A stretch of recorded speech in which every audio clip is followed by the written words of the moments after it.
Okay, guys, what we're looking at now is if the electric field is at a point above the rod, but not over top of the center. So it really removes that symmetry that got rid of the X component of the electric field. This electric field at point P is now going to have two dimensions. It's going to have a dimension in the Y direction and a dimension in the X direction. So what that means is we're really going to have to break this into two integrals. We're going to have to look at it in the X and in the Y separately.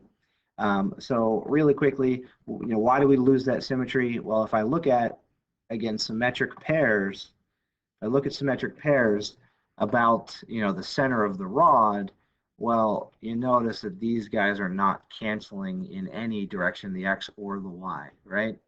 The ones on the left side are always going to add a smaller X component than the ones from the right side of the center of the rod. So let's look at the most extreme positions, these two on the end. I think this is the best example that shows why, why these two electric fields are not canceling in any direction. If I could pick those up and add them head to tail, you would see that I have both an X and a Y component. So here, EX and EY are not zero. So neither of them are zero. So I am going to have to consider them both together. Okay. So what I'd like to do is consider just this charge at first. Again, I'm going to put my origin right here at point P. So let me define my coordinate system. Right there is X comma Y. And what you're going to notice again with this contribution to the electric field, this DE right here, right? If I break it into its components, X and Y, this does create a similar triangle to this right triangle right here, okay? Where R is the hypotenuse, D is the height, and the position X is the base. A similar triangle up here tells me that DEY, if this is theta, just like it was in this right triangle, DEY is going to be DE sine of theta, then DEX is going to be DE times the cosine of theta. Okay.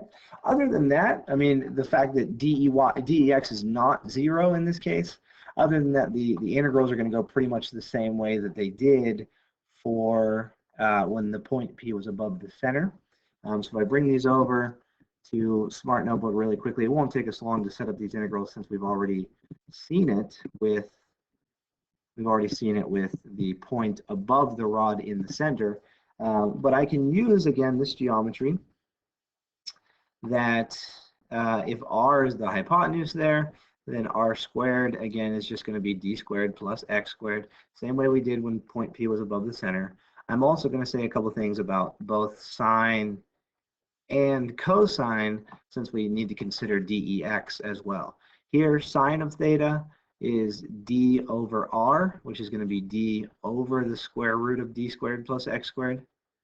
But cosine of theta, so that we can do DEX, is going to be X over R. So cosine of theta is equal to X over R, or X over the square root of D squared plus X squared.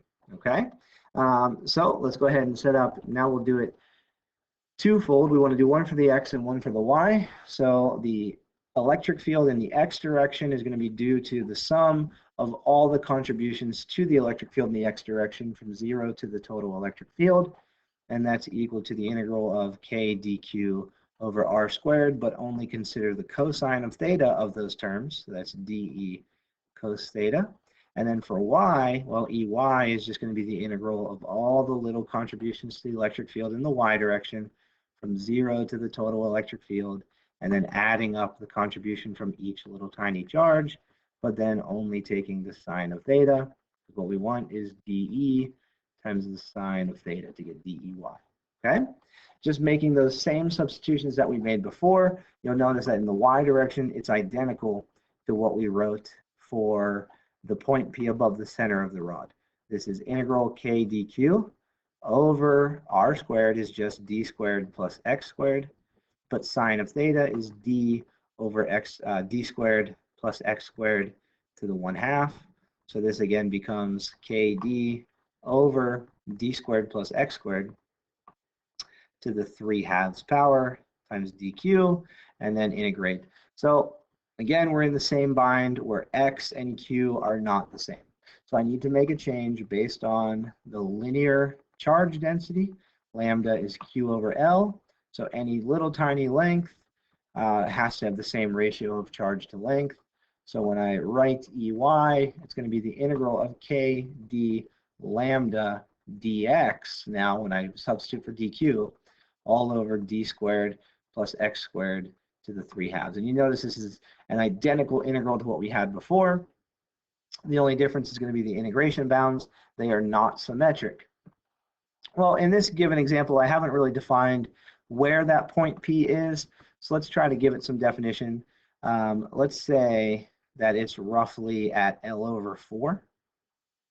And then the rest of this, of course, if you've already used up a quarter of the length, this side would be 3/4 L. So this point P was placed above the bar at a quarter of its length.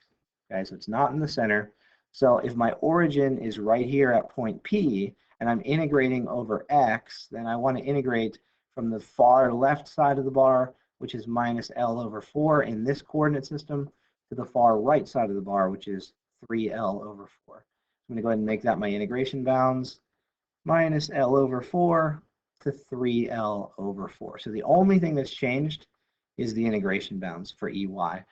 EX is slightly different because it has a cosine of theta instead of a sine. So let's go ahead and go through that integral. EX is K dq over r squared. Well, that hasn't changed. That's d squared plus x squared times the cosine of theta. But cosine of theta is x over the square root of d squared plus x squared. So x over the square root of d squared plus x squared. And again, we'll just write that to the 1/2. And then multiplying those denominators together, we get EX is KX dq, trying to write a little bit cleaner for an integral, and that is d squared plus x squared to the 3/2. Great, but we've got x and we've got q. So we have to make a change. We're going to make the same change that we made here for EY. We're going to replace dq with lambda dx from the linear charge density. So then the electric field in the x direction becomes the integral of k lambda x dx, when I plugged in for dq, all over d squared plus x squared to the 3/2 power. Okay? And again, I'm integrating over x, so it's going to have the same integration bounds as it did for EY, and that is from minus L over 4 to 3L over 4. So there are two components of the final electric field. This is, again, probably as far as they would ask you to go in an AP exam. This integral is actually a little bit easier to do than this one because of the x in the numerator. So I'll take a moment to go through that integral because it's, like I said, it's a little bit easier. But you would probably only have to go to here. And then just keep in mind that the actual electric field, using Pythagorean theorem, if they solve these integrals for you, then you would have to find the full magnitude of the electric field using Pythagorean theorem. Okay. Okay. If we wanted to solve this integral, this one is not bad. Like I said, because of the x on the numerator, it changes things slightly. What I would do is I would use a substitution here. I would say that u is equal to d squared plus x squared. What I'm trying to do is get rid of that denominator of d squared plus x squared and just write it as u to the 3/2, hopefully. So then when I take the derivative of u with respect to x, the derivative of u with respect to x, well, the derivative of a constant is 0. The derivative of x squared is 2x. So I can say then that du is actually 2x dx, just by multiplying here by dx. But wait, I've got an x dx. I've got an x dx in the integral there for for ex. So what I can do is say that x dx is equal to du over 2. So now by substituting both of these equations into that integral, ex is equal to the integral of k lambda Well, x dx, I'm calling du over 2. D squared plus x squared is what I'm calling u. So then u to the 3/2 du. Well, that's actually not a terrible integral. Ex, I can pull out all constants. So that's k lambda over 2 times the integral of u to the minus 3/2 power. And that is really not a bad integral at all. I'm going to add 1 to the exponent. That gives me minus 1/2. And then I'm going to divide by that exponent. So I get Ex is equal to k lambda over 2 times the integral of u to the minus 3/2, which is, again, minus u to the minus 1/2. Okay? And that's as far as I would probably go. I would, I want to take care of these integration bounds. I also want to, at the end, substitute back in for u. Go ahead and place d squared plus x squared back in there, and then take care of your lambda here, which is q over L. Again, I highly doubt the College Board would ask you to do that integral because it's not in your integral table, but that one is easier to do. This other one for EY, it gets really ugly really fast, so we're not even going to do that one at all. Okay, I'm confident the College Board wouldn't ask you to do that. All right, so that's it, I think, for the electric field of different charge distributions. These are the most common. These are the ones that I would expect to show up on the exam. We'll start looking at electric potentials after this. So look forward to that in the next video.